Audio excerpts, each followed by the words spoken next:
Olá, boa noite, pessoal. Estamos aqui com mais uma live da Escola Livre de Filosofia. O nosso convidado de hoje é o Marcos Roberto Damasio. Ele vai falar sobre Epicuro. Eu estarei convidando ele aqui para participar da nossa live.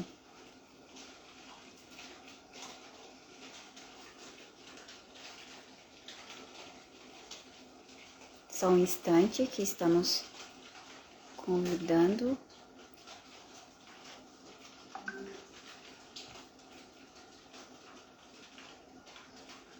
Convidar.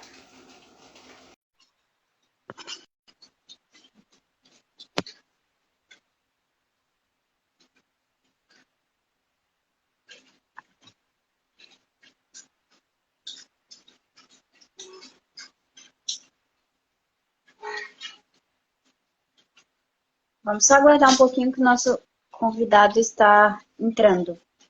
Só enquanto o convite segue.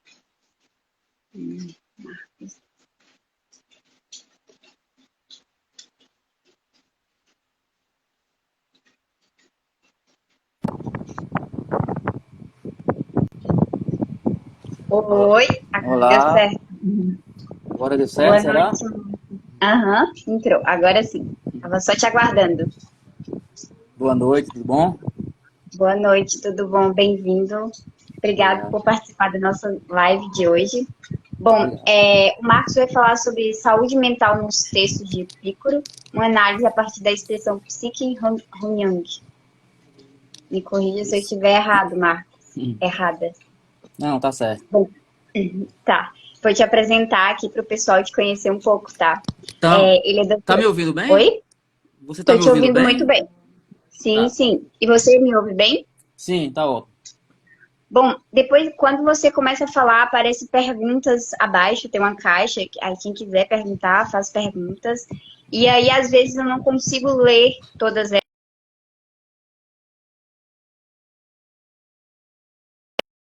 Caso eu não veja e você estiver vendo, você pode falar a pergunta, tá? Caso você queira. Bom, agora eu vou te apresentar um pouquinho para o pessoal. Tá ok. Ele é doutorando, o Marcos é doutorando em filosofia pela Universidade Federal de Minas Gerais, UFMG, mestre em filosofia pela Universidade Federal do Ceará, UFC, e graduando em filosofia pela Universidade Federal do Ceará, Campo Cariri, hoje UFCA, Universidade Federal do Cariri.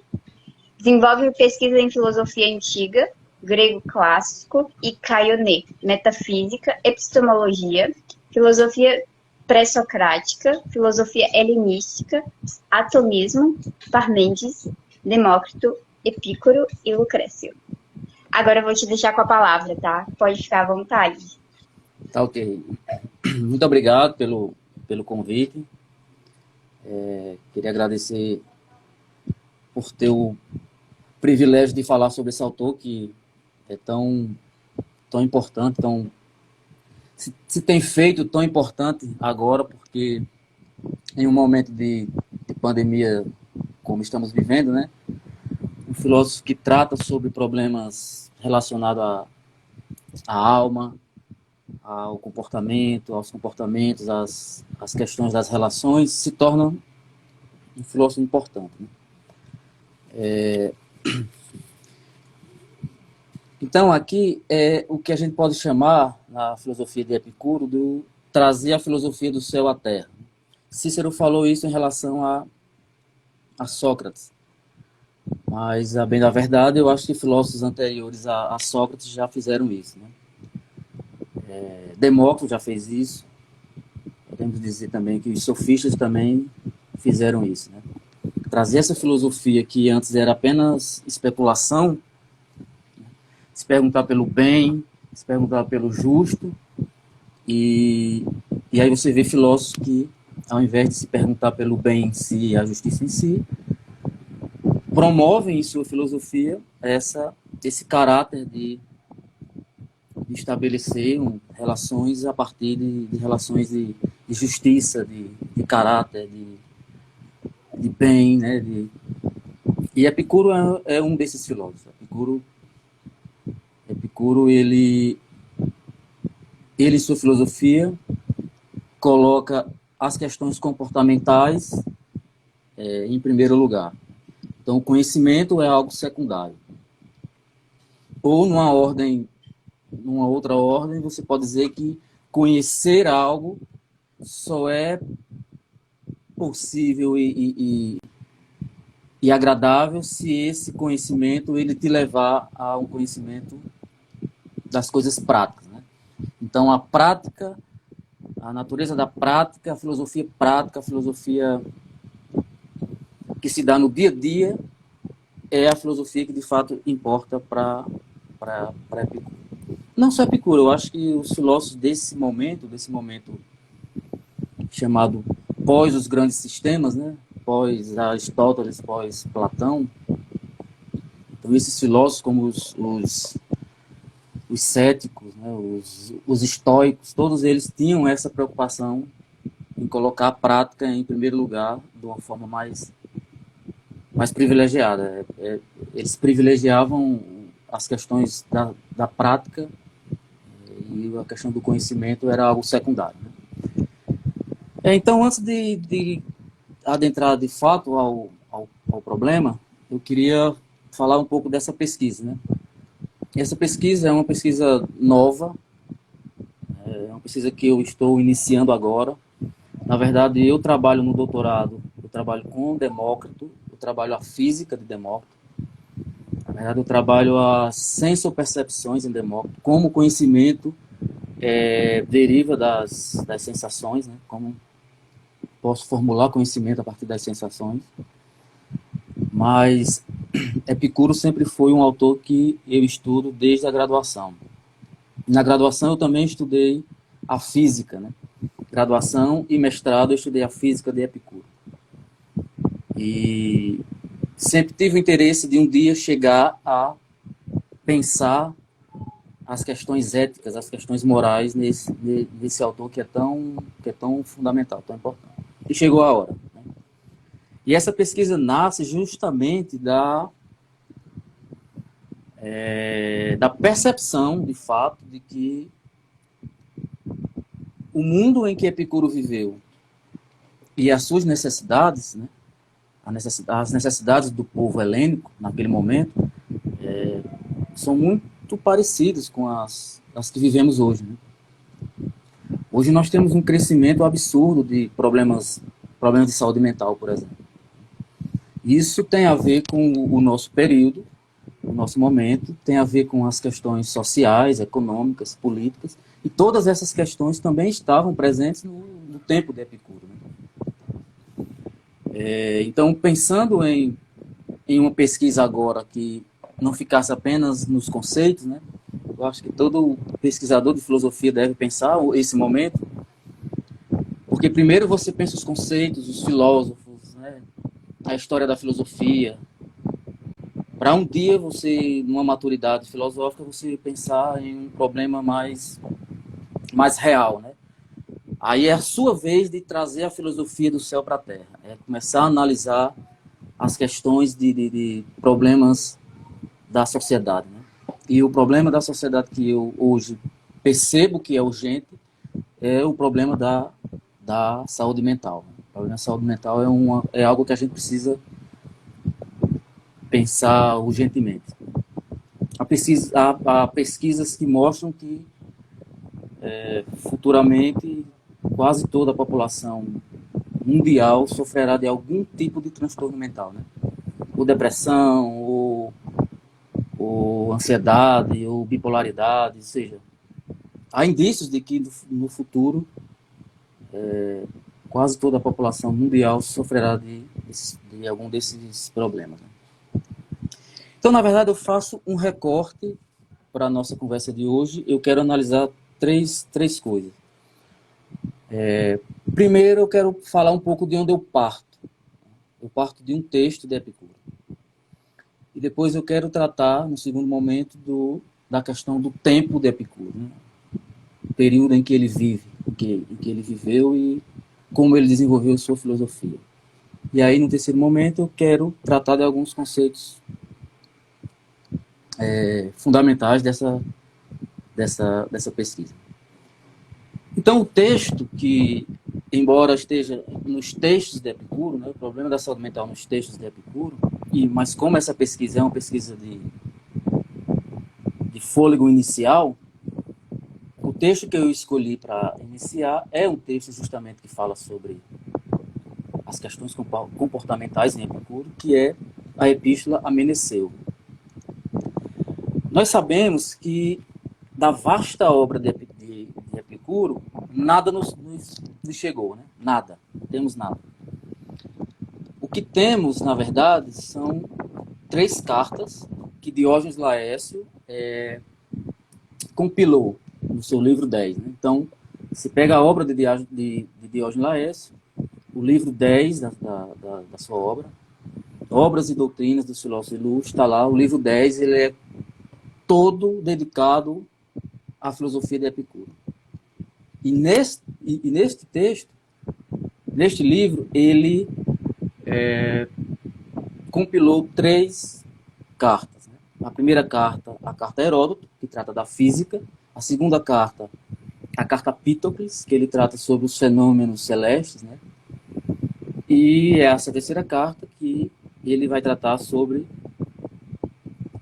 a vida.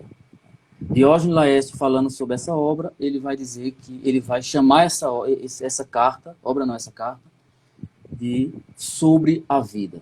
Então, já temos um indício, já temos uma observação importante para fazer, é que Epicuro não tem um tratado sobre ética, ou um tratado sobre a moral, como tinha nos grandes sistemas. Né? Aristóteles tem um tratado sobre Platão tem um tratado sobre política, Epicuro não tem um tratado sobre essas questões, porque não é essa a pretensão da sua filosofia.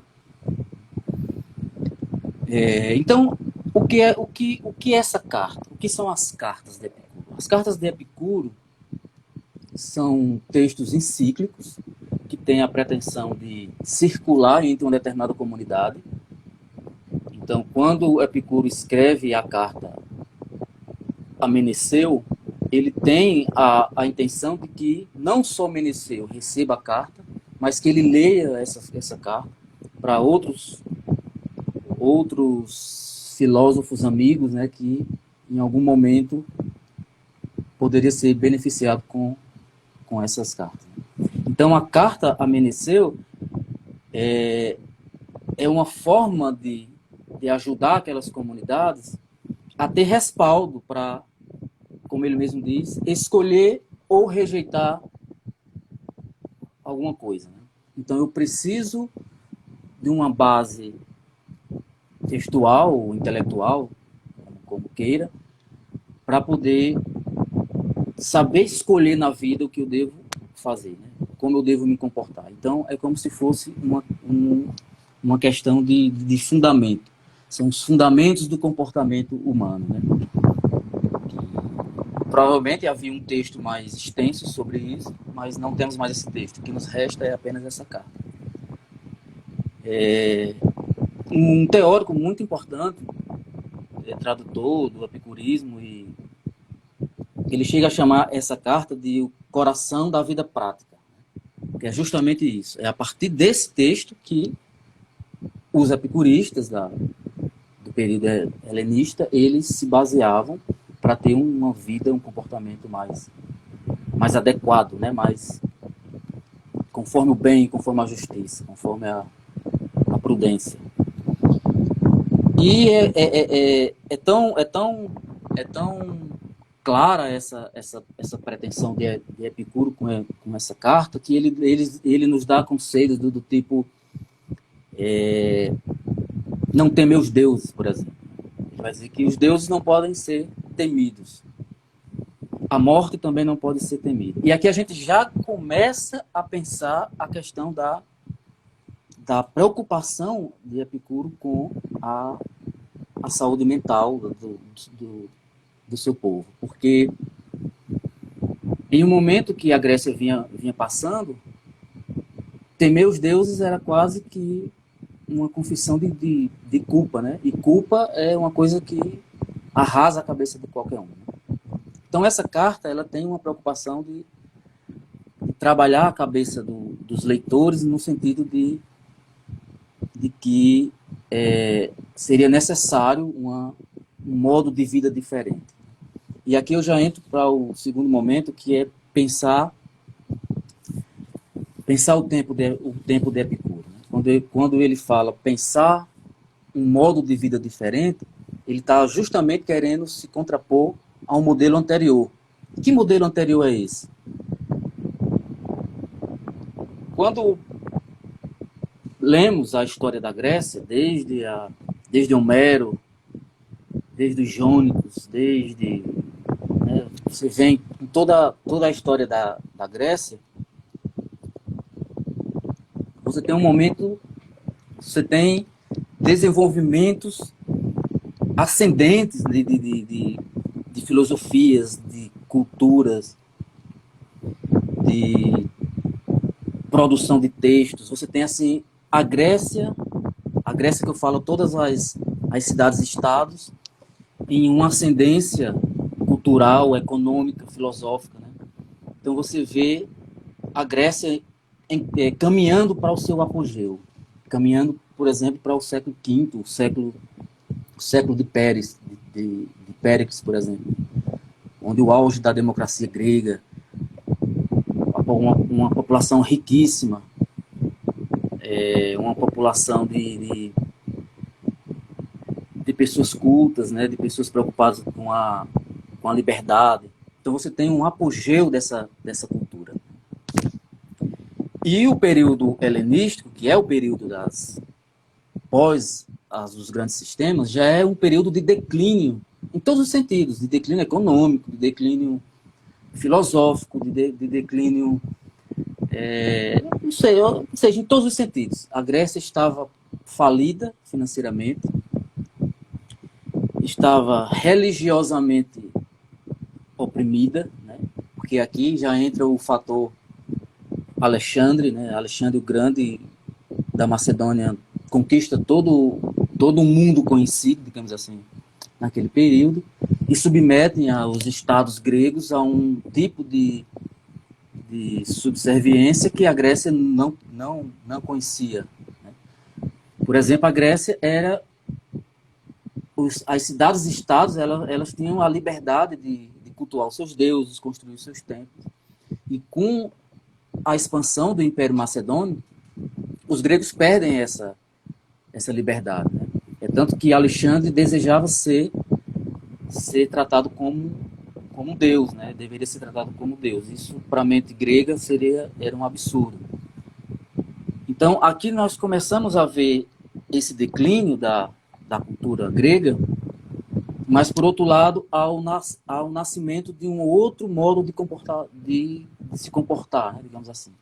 E aqui é onde nós entramos no Jardim de Epicuro.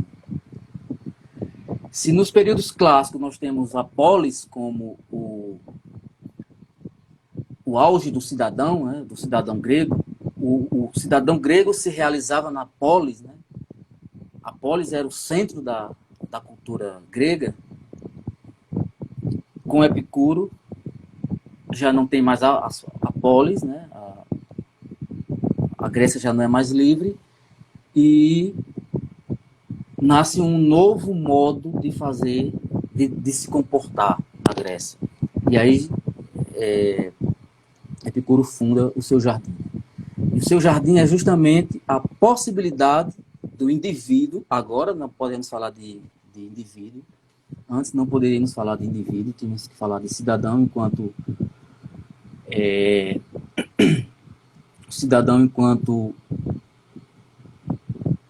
se realiza na polis, né?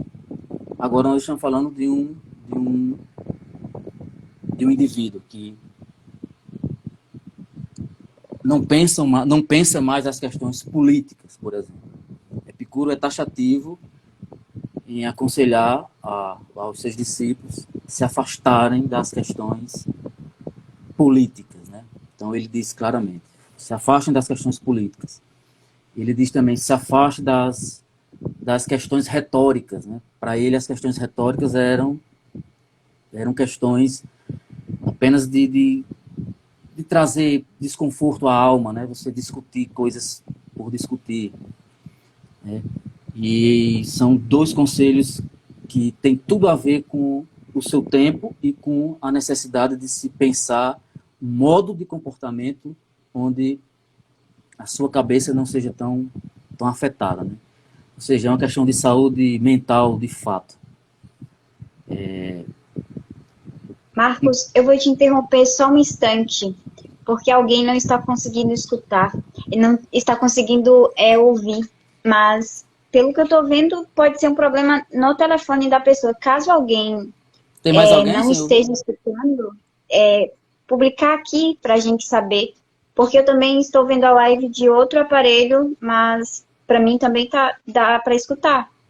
Aí caso alguém não esteja escutando, aí eu vou escrever aqui também para avisar, tá bom? Obrigado, pode continuar, porque eu estou te ouvindo, tá? Tá tudo normal, né?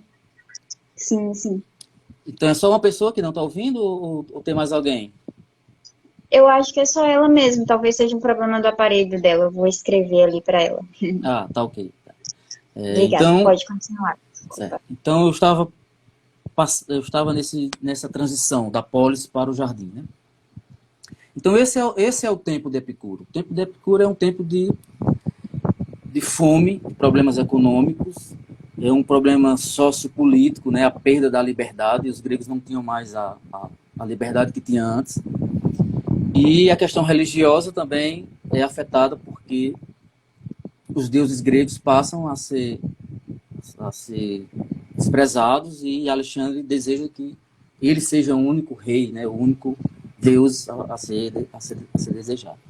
E toda essa questão social, econômica, política é muito parecido com o que estamos vivendo hoje, né? Então nós temos um mundo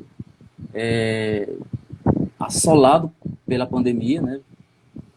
Nós temos um mundo assolado por questões políticas desfavoráveis.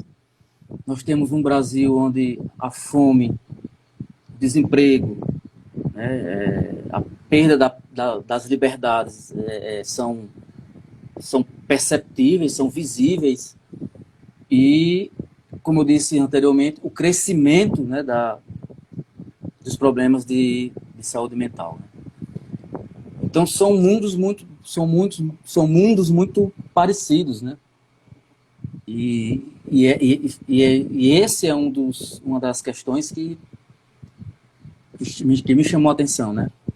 Para fazer essa relação entre o pensamento de Epicuro, as necessidades do seu tempo, com o nosso mundo, com as nossas necessidades, né? Claro que são coisas muito diferentes. Claro que as propostas que Epicuro traz não são fáceis para o nosso mundo.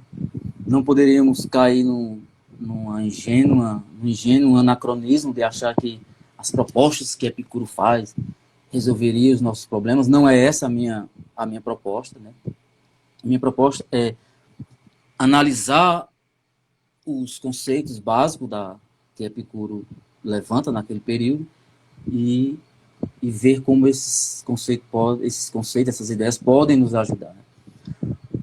Um desses conceitos, e aqui eu começo a entrar nos conceitos básicos dessa pesquisa, é o conceito de alma, né?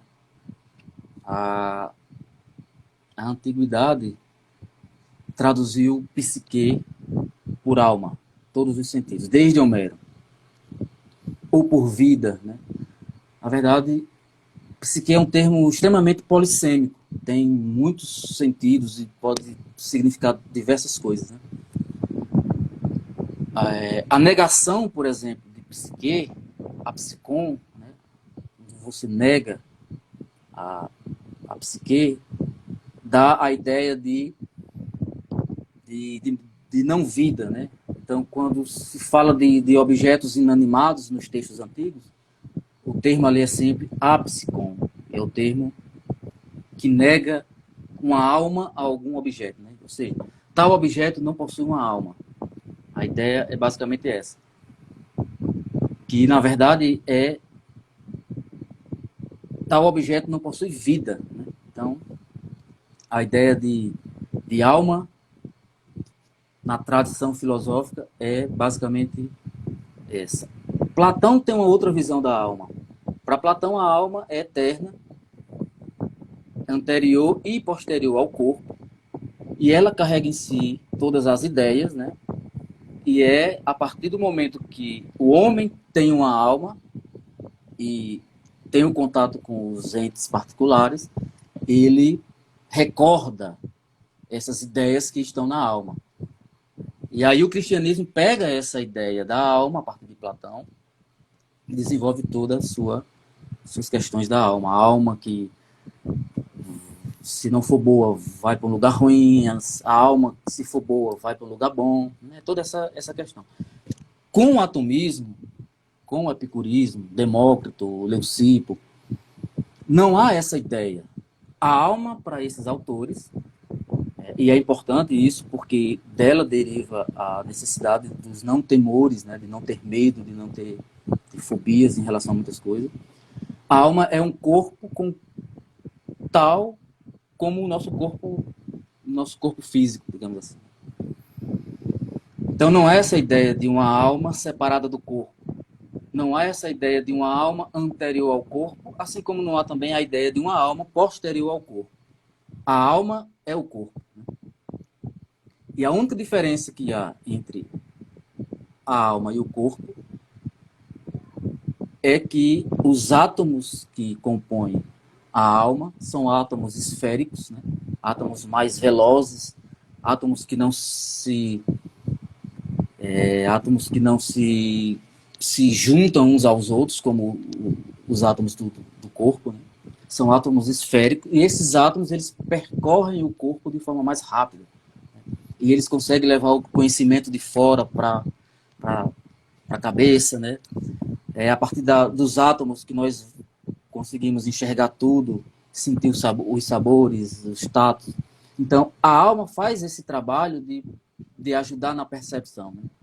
Então, a alma é um corpo como o nosso corpo. E o que isso tem a ver com a questão da saúde, né? Da saúde mental, da saúde da alma. Primeiro é que, com essa ideia, nós rompemos com a ideia da tradição de que a nossa alma ela vai para algum canto. Ela veio de algum canto e vai para algum canto. Esse canto pode ser bom ou ruim. E pensar nessa ideia, será que eu vou para um lugar bom? Será que eu vou para um lugar ruim? O cristianismo trouxe toda essa carga emocional pesada de colocar em você uma ideia de que se você não for uma pessoa boa, certamente você vai para um lugar muito ruim. Então, toda essa questão da alma é fundamental para a ética de Epicuro, para a questão dos comportamentos, porque ela determina muita coisa. Eu não posso temer a morte, porque eu sei que a morte não é algo real enquanto eu estiver vivo ou morto, né? E Epicuro vai dizer que a morte nada é para nós, porque quando estamos vivos, não a vivenciamos, e quando morremos, ela já passou, nós não sentimos.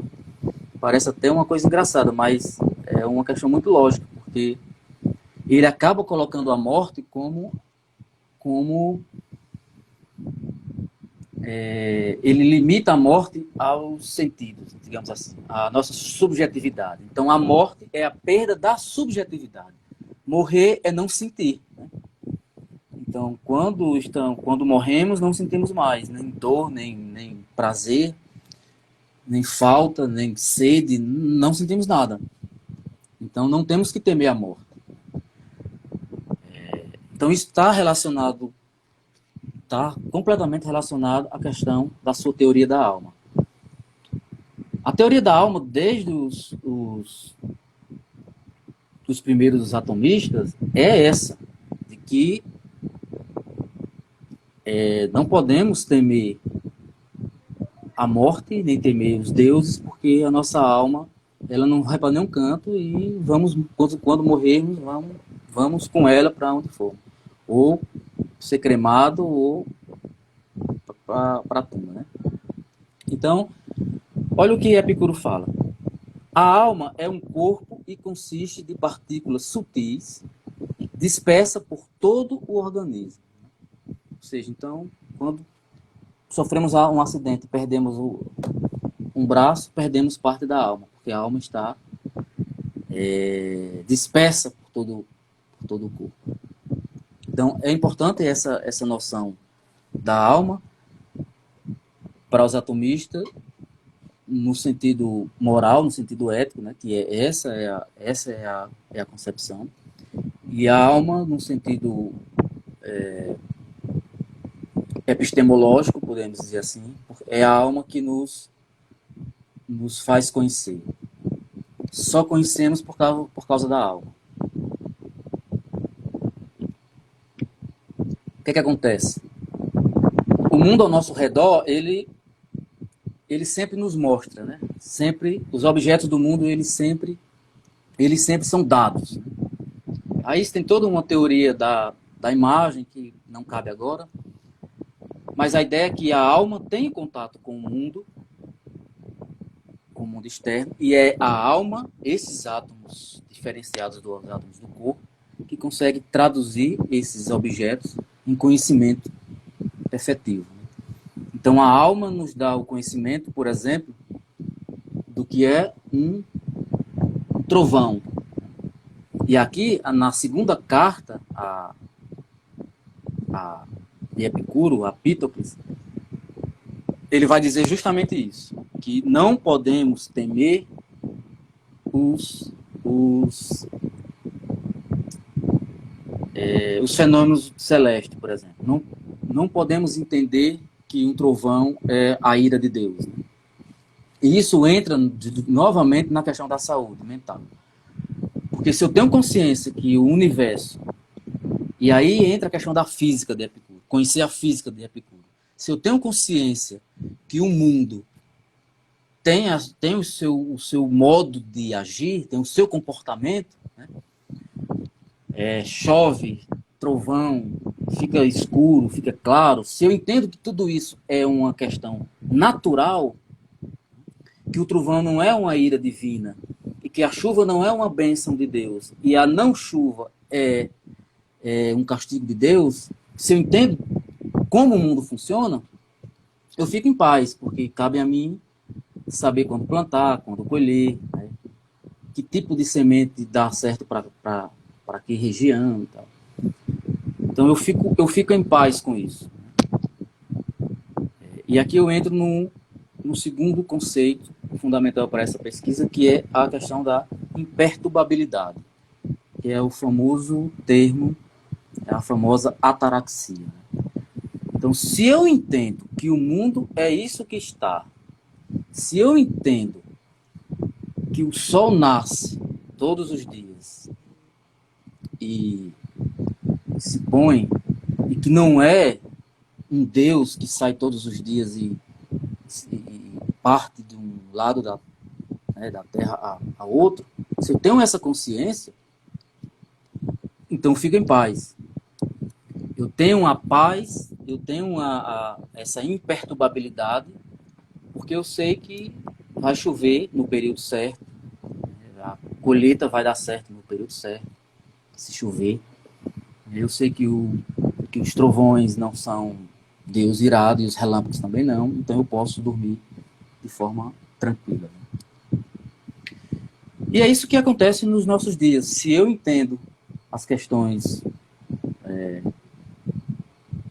da ciência, por exemplo, se eu tenho consciência que eu tenho que tomar uma vacina para evitar a morte com essa doença que está aí, esse vírus que está aí, o Covid, se eu tenho essa consciência e eu tomo essa vacina, eu fico tranquilo. Né? Eu fiquei muito tranquilo quando os meus pais foram vacinados. Aquela perturbação que tínhamos no começo da pandemia começa a se desfazer com o conhecimento da vacina, né? E a necessidade da vacinação e tudo. Então, o conhecimento para Epicuro é justamente o único meio que eu tenho para evitar essa perturbação da alma. a minha alma fica tranquila desde que eu entenda como funciona o mundo. Eu preciso entender como funciona o mundo, eu preciso ter conhecimento do mundo. Todos os tratados de física, de astronomia, de Epicuro, que eram muitos, né? Sobre medicina, sobre o corpo humano, todos esses conhecimentos, eles tinham um único objetivo, justamente promover essa imperturbabilidade, essa ataraxia. Então, temos a questão da alma. É necessário entendermos que a alma não é esse corpo estranho que um dia vai para um lugar mau ou um lugar bom. E é necessário entender que o mundo tem um modo de ser. Precisamos entender esse modo de ser do mundo para que não venhamos a ter medos e perturbações. Epicuro é muito feliz quando ele, e aqui eu entro no meu terceiro termo, no meu terceiro conceito fundamental da minha pesquisa, que é a questão do prazer, né? Ele é muito feliz, por um lado, pela questão do prazer, né, da sua teoria do prazer, e, por outro lado, ele foi vilipendiado, digamos assim, por essa sua teoria dos prazeres. Né? Então, eu gostaria até de ler aqui o que ele fala sobre essa questão do prazer. Ele diz assim: então, quando dizemos que o prazer é a realização suprema da felicidade, um outro conceito importante para essa pesquisa, que é felicidade, não pretendemos relacioná-lo com a voluptuosidade dos dissolutos e com os gozos sensuais. O prazer não tem nada a ver com isso, com o exagero na alimentação, na bebida, essas coisas, e nem com as questões dos prazeres sexuais. Como querem algumas pessoas por ignorância, preconceito ou má compreensão. Aqui ele está criticando os estoicos. Né? Os estoicos escreveram centenas de cartas criticando Epicuro justamente nessa questão dos prazeres.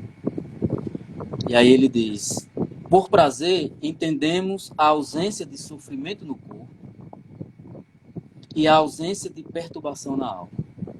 Então, são duas instâncias importantes para o epicurismo e para Epicuro em termos de saúde mental. E tendo no meio a questão do prazer, é o corpo e a alma. Então, evitar o sofrimento do corpo não é uma coisa que dependa exclusivamente de cada um de nós, né? Então, é possível sofrermos alguma doença que não depende de nós e, enfim, padecemos com esse sofrimento no corpo, né? Não depende exclusivamente de nós. Mas a questão da imperturbabilidade depende mais da gente. Então, o que podemos fazer para que tenhamos uma mente saudável? Então, é tudo aquilo que eu acabei de falar. Né? Ter o conhecimento do mundo, dos trovões, do corpo humano, como funciona um corpo, dos remédios, como tomar. E tudo isso ele trata, porque o epicurismo, o atomismo é muito próximo da medicina hipocrática, né? Então, é necessário ter o conhecimento médico para evitar também as perturbações da alma e do corpo. Então, eu fico mais tranquilo quando eu sei que eu não posso comer determinados alimentos, por exemplo. Eu fico tranquilo quando eu sei que eu não posso exagerar no final de semana na bebida, por exemplo. Então, todo esse conhecimento ele é fundamental para que a saúde mental prevaleça, para que tenhamos uma saúde mental. Né? Então, todo esse conhecimento. E o prazer é justamente isso. É um ponto de equilíbrio tal onde eu evito sofrer no corpo e evito sofrer na alma. Evito sofrer na minha consciência. E aí me leva a um quarto termo importante para a pesquisa, que é a questão da felicidade. A carta Ameneceu, essa que eu parto, né, que eu analiso nesse trabalho, foi traduzida para o português brasileiro, e foi dado um título sobre a felicidade, né? Perieudaimonía. Mas, na verdade, cabe uma crítica aqui, não a tradução, porque é sempre louvável uma tradução de um texto antigo, né? A questão não é essa. A tradução, eu acho que a crítica cabe a uma questão editorial, porque a carta não é sobre a felicidade, né? A carta não é sobre a felicidade, definitivamente não é. A felicidade é um elemento da questão da saúde mental, né? Da saúde da alma, mas não é o objetivo central de Epicuro nessa carta. Então, o que seria a felicidade em Epicuro? Se analisarmos bem hoje, os problemas de saúde mental, principalmente a depressão, ela é confundida com tristeza. Eu acho que qualquer pessoa que conhece alguém que sofre de depressão, muitas vezes essa pessoa é confundida com uma pessoa triste. E sabemos que depressão e tristeza são coisas diferentes. Embora todo depressivo, toda pessoa que sofre de depressão tem momentos de profunda tristeza. Mas, assim, não é a mesma coisa, né? Digamos assim.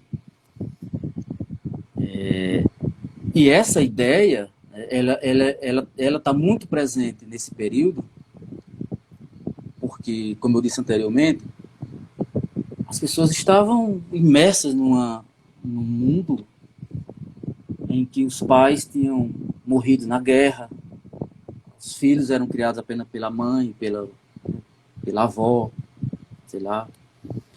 Um jovem não podia mais estudar como estudava antes, porque tinha que trabalhar. Então, a questão da infelicidade, ela passa a ser uma questão importante nesse período, porque nos grandes sistemas a felicidade era o bem a ser alcançado, digamos assim, pelo indivíduo. Aristóteles vai dizer que a felicidade é a sua realização, digamos assim. A felicidade do médico é o seu exercício como médico, é curar os seus pacientes. O exercício do professor é ensinar. Né? Então, um professor é feliz quando ele é realizado na sua profissão. E nesse período, a felicidade ela se esvai, porque não há mais essa possibilidade. Né? Então, as pessoas estavam entregues a uma fome imensa, a uma falta de trabalho imenso, falta imensa de trabalho. Não havia mais assistência do Estado com o povo. Então, aqui nós estamos num campo em que prazer e felicidades estão excluídos, né? E dor e perturbação é o que mais temos nessa sociedade. E a pretensão de Epicuro é justamente ensinar aquelas pessoas a serem felizes e terem prazer com pouco, né? Com pouco que tinha. Então, o jardim se torna importante aí porque, ora, se eu não posso comprar, né, eu posso plantar, posso cultivar. E o jardim tinha essa pretensão, né, de fazer com que as pessoas se realizassem ali. E no plantio, no cultivo, né, na criação de animais e tudo. E muitas vezes esse jardim era quem dava alimento a outras pessoas fora, por exemplo. diante de tanta fome. Então, Epicuro estabelece uma noção de felicidade que não é mais apenas a realização do profissional, né? Mas a realização do indivíduo, do homem particular, né? E esse é o período da subjetividade humana, né? Assim, enquanto antes você tem uma polis onde o cidadão se realiza ali, agora nós temos um jardim onde o indivíduo ele se realiza ali. Então, ser feliz e ter prazer tem a ver com ter as suas coisas básicas, né? E Epicuro vai dizer, não é a comida mais saborosa que necessitamos, mas é aquele alimento que de fato alimenta. Então, ele vai dizer que muitas vezes passou tempos a pão e água, comia pão, tomava água. E é interessante que ele, em um dos seus colóquios, né, ele, na carta, ele vai dizer, ele vai pedir a um dos frequentadores desse colóquio que trouxesse para o banquete um pouco de vinho e queijo, né? Diz assim, se possível, traga para as nossas conversas um pouco de vinho e um pedaço de queijo, para termos um momento um momento melhor, né? Interessante, é semelhante com o que fazemos hoje, quando chamamos amigos para nossa casa, né? Um leva um tira-gosto, um leva uma bebida. E a relação do homem com a felicidade é justamente a relação da justa medida, né? Se eu desejo muito e não tenho, minha felicidade vai embora e não há prazer nisso. Mas se eu desejo o necessário e tenho o necessário, entendo que o necessário é o que eu preciso, né? Então eu tenho uma boa relação com a felicidade, com o prazer, eu ter prazer com as coisas simples. E o mundo capitalista hoje não nos permite isso. Nós queremos o melhor iPhone, nós queremos o melhor vinho, nós queremos a melhor carne, nós queremos sempre o melhor. E quando não conseguimos, acontece o que tem acontecido nesses períodos, né? Suicídio, agressões, violência, roubo. Porque o nosso desejo, ele acaba sendo... A gente não entende que o nosso desejo não pode ser aquilo que está para além das nossas forças e das nossas vontades. Então, a carta de Meneceu, de Epicuro, é justamente o resumo de conselhos de como você deve adquirir uma vida feliz, adquirir os prazeres da vida e ter uma alma imperturbável, que é a questão fundamental para o epicurismo. É adquirir uma alma imperturbável. E esses são conceitos de Epicuro. Saúde da alma, tranquilidade da alma, são textos da própria carta, né? Saúde do corpo, né? Ataraxia, imperturbabilidade, hedonê, que é o prazer, eudaimonia, que é a felicidade. São todos conceitos que estão todos relacionados com a questão comportamental, né? É importante entender essa questão. Então era isso que eu tinha para conversar com vocês. É um projeto ainda que está engatinhando, né? Não tenho resposta para tudo e muita coisa ainda eu preciso analisar e ter mais respaldo para falar.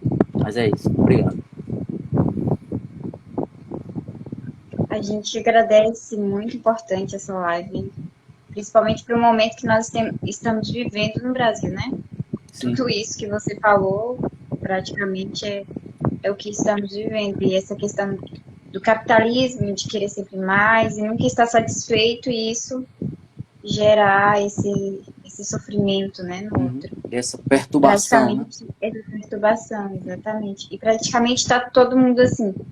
A sua live acabou trazendo ensinamentos de como viver melhor sem precisar de muito, né? Muito, Isso. muito importante mesmo. Essa é a preocupação do epicurismo, né? A preocupação do epicurismo não é uma questão da especulação filosófica como tínhamos com Platão, Aristóteles, mas é uma questão, de fato, de bem viver, né? De saúde da alma mesmo. Sim, sim. Muito importante. Há alguns elogios acima, não sei se você viu. Não vi. Tem alguma pergunta, algum questionamento? Não, pergunta não há nenhuma. Opa, deixa eu voltar.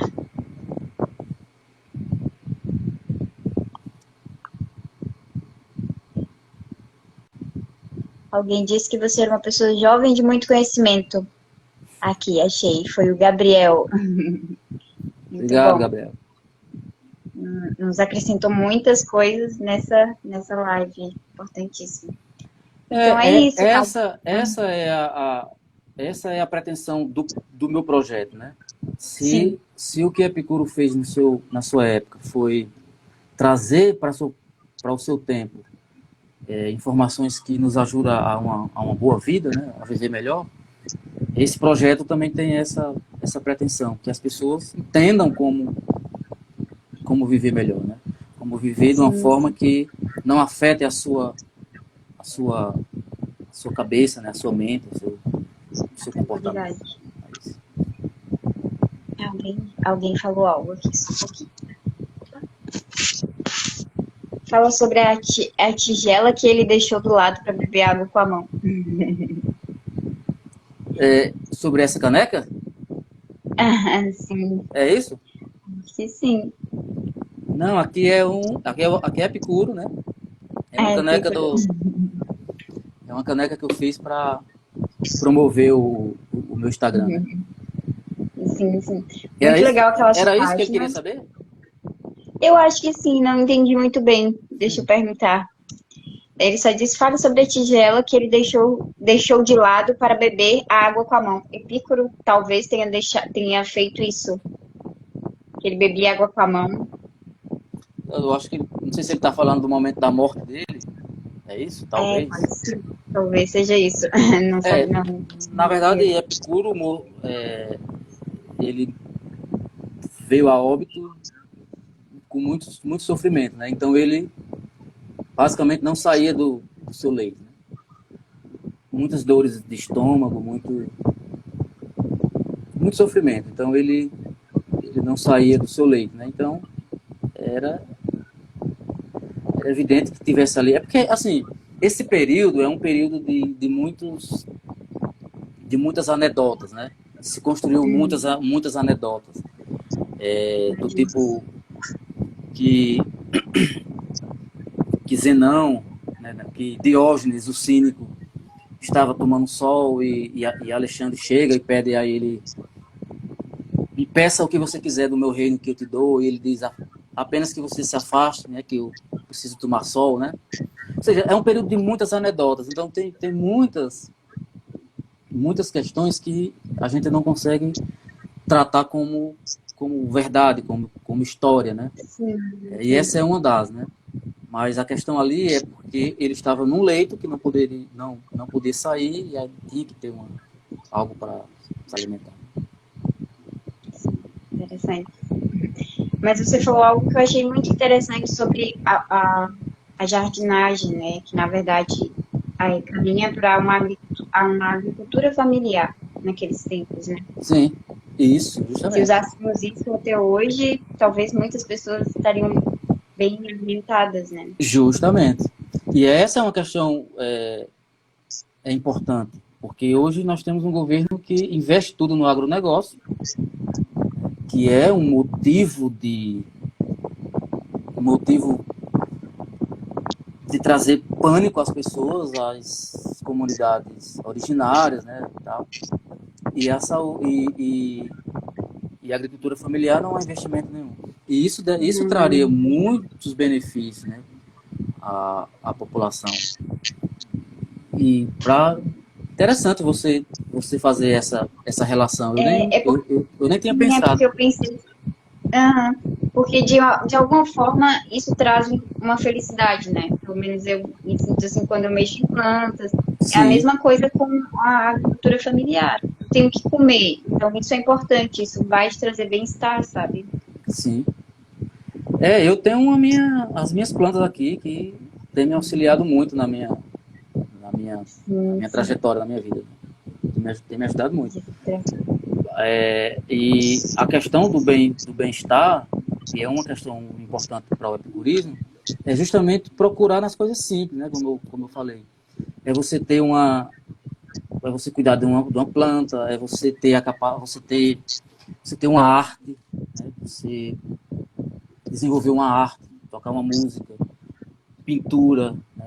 Tudo isso te traz um conforto mental que te afasta, de certa forma, das questões do mundo mais pesado que vai afetar a tua saúde mental. Né? Então, tudo isso são mecanismos que